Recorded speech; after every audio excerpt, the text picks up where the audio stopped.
very lovely day to you. Thanks for joining us on News on the Hour here on Fantastic Television. I am Precious Amayu. On the news, governors promise a partnership with customs to check smuggling. FUNAB appoints Eniko Mehi as acting vice chancellor. And now on the news, the federal government has approved a 29-member tripartite committee on a new minimum wage being clamored for by workers. The Minister of Labour and Employment, Chris Ngige, disclosed this at the end of the weekly meeting of the Federal Executive Council, presided over by the acting president, Professor Yemi Osinbajo. Ngige said the approval came after an extensive deliberation on the report of a technical committee on the issue, which he chaired. The Minister of Budget and National Planning, Udo Udoma, said the 2017 appropriation bill, which the National Assembly transmitted to the executive last Friday, was still undergoing analysis. Udoma explained that at the end of the analysis being carried out by all ministers, recommendations would be made to the President. State governors under the aegis of Nigeria Governors Forum have promised to partner with the Nigeria Customs Service on its anti-smuggling activities, especially as it concerns the ban on rice importation. They also promised to work together to ensure that the nation achieves its target for self-sufficiency in rice production by 2018. These resolutions were part of the communique issued at the end of a meeting of the forum held inside the old banquet hall of the Presidential Villa Abuja on Wednesday evening. The forum's chairman, Abdulaziz Yari, who is the governor of Zamfara State, signed the 3-point communique made available to journalists today. And now to issues of security in Nigeria. The defense headquarters in Abuja has said that the military is committed to democracy according to international best practices. The Director of Defense Information, Major General John Eneche, stated this during a briefing attended by the Directors of Information of the Nigerian Army, the Nigerian Air Force, and the Nigerian Navy. The briefing came a week after the Chief of Army Staff, Lieutenant General Tukur Buratai, alleged that some Nigerians were approaching soldiers for some undisclosed political reasons. He warned that any officer or soldier caught hobnobbing with politicians would be dealt with. The Defense Headquarters spokesman, however, said the armed forces were loyal to President Muhammadu Buhari as the Commander-in-Chief, adding that it was committed to working for the sustainers of democracy. And now to education. Students of the Ladoke Akintola University of Technology, Ogbomosho, defied the early morning rain in Osogbo today to continue the protest against the refusal of the government to stop funding the institution and non-payment of their lecturers and other staff for the past 8 months. Hundreds of students of the institution started the protest on Wednesday and marched through the major streets of the state secretariat. They later came to Olaya Junction and blocked the roads, causing heavy traffic snarl. The students dismantled the barricades around 6:30 p.m. But they converged again very early today and marched from Olaya Junction to the front of the government house at Okefia. The students who marched under the rain sang anti-government songs and vowed to continue with the protest until the governors of Oyo and Osun State accede to their demands. The protest is coinciding with the climax of the activities, marking the 60th birthday of Governor Rauf Aregbesola. And still on education, a professor of plant pathology and mycology, Ololade Eniko Mehi, has been appointed as the acting vice chancellor of the Federal University of Agriculture, Abeokuta, Ogun State. Eniko Mehi, who is of the Department of Crop Protection of the university, was appointed by the Governing Council of the institution on Wednesday. Until his appointment, he was the Deputy Vice Chancellor of Development of the university. Speaking at a handover ceremony on Wednesday, the Registrar and Secretary to the Governing Council, Mr. Matthew Ayola, said the Senate of the university at a special meeting recommended the appointment of Eniko Mehi with effect from May 24, 2017. In his remarks, the new Pro-Chancellor and Chairman Governing Council of the university, Dr. Aboki Zawa, commended the immediate past Vice Chancellor, Professor Olushola Oyewole, for the period he served as the Chief Executive Officer. Oyewole, while handing over, expressed gratitude to the past and present council members Deputy Vice Chancellors, members of staff, and the entire university community for the cooperation and support given to him during his tenure in office. We'll take a break now, and when we return, up next will be business. Do stay with us.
Next report, do stay with us.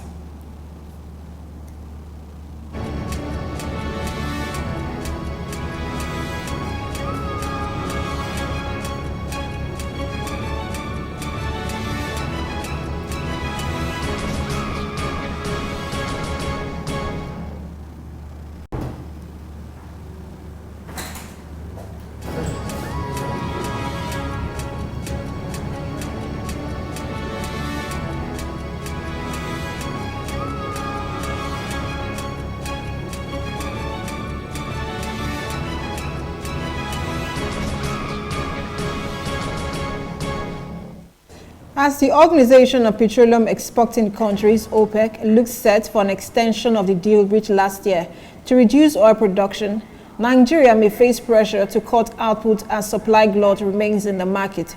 OPEC members and non-OPEC producers, including Russia, agreed in December to cut output by 1.8 million barrels per day for 6 months from January 1st, 2017.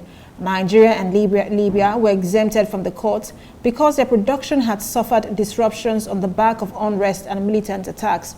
The cuts in production resulted in a significant rally in oil prices, with Brent crude global oil benchmark trading as high as $56 per barrel in February. But the rise in the United States crude output recently parted the gains. OPEC will meet in Vienna today to consider whether to prolong the original deal reached in December. Tanzania President John Magufuli fired his mining minister and the chief of the state-run Mineral Audit Agency on Wednesday after an investigation into possible undeclared exports by mining companies to evade tax. Magufuli's decision, announced in a televised speech, signals an escalation of tensions between the government and the mining industry, which has denied engaging in tax evasion. Mining accounts for about 4% of the East African nation's gross domestic product. Magufuli said the investigation report revealed that Acacia Mining declared the presence of gold, copper, and silver in its mineral sand exports, but did not declare other precious metals in consignment. The report said that Acacia declared about 1.1 tons of gold in the containers, but an analysis established that the shipment contained up to 15 tons. The company denied any wrongdoing and said it had not yet seen the reports. And in the U.S. Central Bank policymakers want to see proof the country's economic slowdown is temporary before they raise interest rates, according to minutes of their latest meeting. They said it would be prudent to await additional evidence that its recent slowdown in the pace of economic activity had been transitory. Markets have been expecting a rate rise at the Federal Reserve's June meeting. The dollar dipped following the release of the minute. It was down by nearly 0.2% against the dollar index, a basket of foreign currencies. Most officials on the Federal Open Market Committee of the rate setters will still expect raise interest rates soon. Some members of the Federal Reserve Committee believe the global outlook has brightened, according to the minutes. Precious Amayu reporting for New Frontiers Television.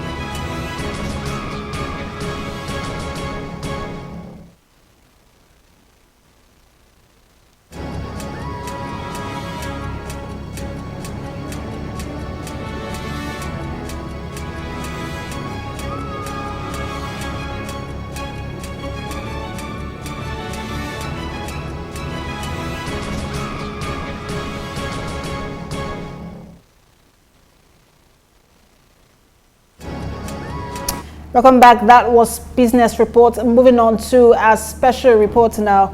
Just as the rains have begun to fall, it is important that for people to be aware of the basic, simple rules that need to be put in place to avert the hazard caused by flood in this season. Portends a dreadful threat to areas where drainages are being blocked by indiscriminate refuse dump. Our correspondent Olajumoke Babalola has more details on this. There are two weather seasons in Nigeria, the rainy and dry seasons. With the rain, there is usually so much relief and joy. The harshness of the dry season is reduced. For drought prominent areas, the rainwater is collected for domestic use, and farmers are expectant of a bountiful harvest. However, this season also portends a dreadful threat to some other people, for one reason: flood. Flooding is the overflowing of water onto land that is normally dry. Floods can happen during heavy rains, when ocean waves come on shore, or when dams or banks break. Flooding may happen with only a few inches of water, or it may cover a house to the rooftop. Floods are the most common and widespread of all weather-related natural disasters. They account for a high record of death, displacement, and destruction of properties. Flooding is becoming an increasingly severe and more frequent problem in Nigeria. Nigeria in July 2012 experienced its worst flooding in 40 years. According to the National Emergency Management Agency, NEMA, 30 of Nigeria's 36 states were affected by the flood, which affected an estimated total of 7 million people. The estimated damages and losses caused by the flood were worth 2.6 trillion naira. Former Nigerian President Goodluck Jonathan had released about 17.6 billion naira to various states and agencies for damage response, food relief, and rehabilitation. Unfortunately, the impact is more felt by the urban people in such a way that recovery from flood is unlikely to be achieved without external aid. Urban people are more vulnerable to the impact of flood because they set up homes in the floodplains, and there is usually no provision for proper disposal of waste.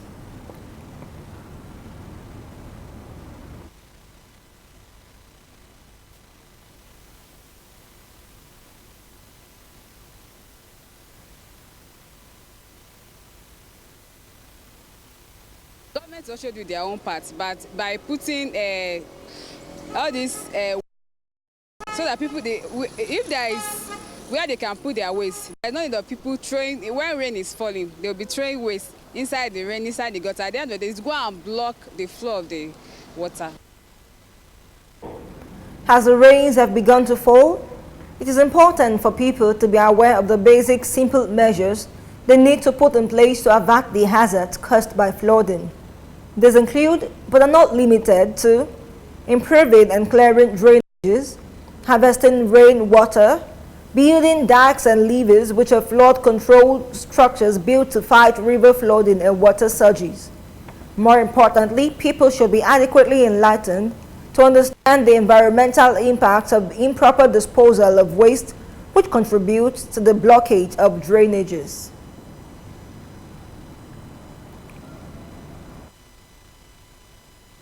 Governments also do their own part, but by putting all this waste bin, so that people, if there is where they can put their waste, there's no need of people throwing, when rain is falling, they'll be throwing waste inside the rain, inside the gutter. At the end of the day, it's go and block the flow of the water. Flooding can be properly averted when people do the right thing.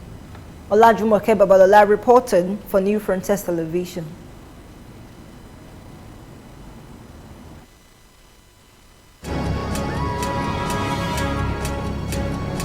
There are two weather seasons in Nigeria, the rainy and dry seasons. With the rain, there is usually so much relief and joy. The harshness of the dry season is reduced. For drought prominent areas, the rainwater is collected for domestic use.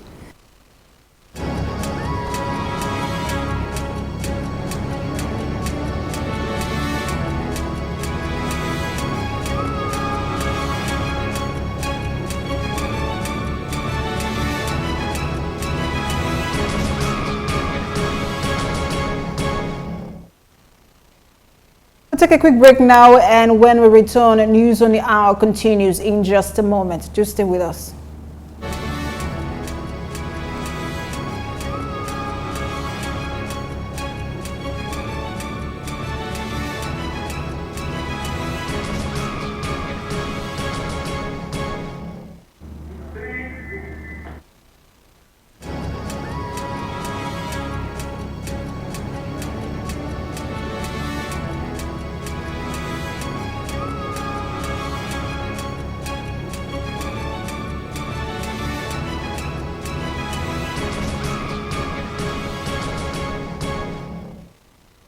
Thanks for staying with us. You're still watching News on the Hour here on New Frontiers Television. Up next is Foreign Report. Just stay with us.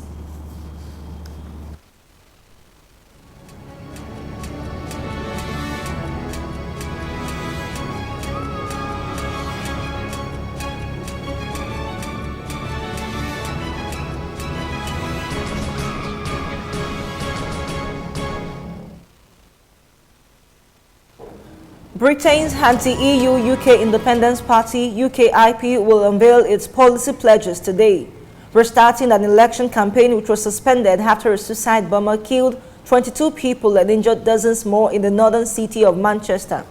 Britons are due to vote on June 8, with the latest polls published before Monday's attack showing Prime Minister Theresa May's Conservatives comfortably ahead of the main opposition Labour Party, albeit with a narrowing lead. The two main parties will restart their national campaigns on Friday, but UKIP, which was key to securing Britain's exit from the European Union. Still within the UK, British police have stopped sharing information on the suicide bombing in Manchester with the United States because of fears that leaks to the US media could hinder a hunt for a possible bomb maker still at large. The row came as police pressed a fast-paced investigation into Monday's bombing, which killed 22 people at a music venue packed with children and raised fears a further attack could be imminent. Troops have been deployed to guard key points, and 8 people have since been arrested. Police chiefs have made clear they are furious about the publication of confidential material in U.S. media, including bomb site photographs in the New York Times, saying such leaks undermine relationships with trusted security allies. U.S. President Donald Trump met the heads of European Union institutions in Brussels today, ahead of a summit of NATO leaders at the military alliance's headquarters in the city later in the day. Trump, on the 4th leg of his first foreign trip since taking office, was greeted by European Council President Donald Tusk, a former Polish Prime Minister, which has meeting of the 28 EU leaders. Also joining the talks will be the bloc's chief executive, European Commission President Jean-Claude Juncker. Trump, who voiced skepticism while campaigning about the EU's value and hailed Britain's Brexit vote to quit the bloc, will hear a call from European leaders for him to maintain Washington's long-standing support for integration on the continent, as well as to support free trade and effort to combat climate change. Olajumoke Babalola reporting.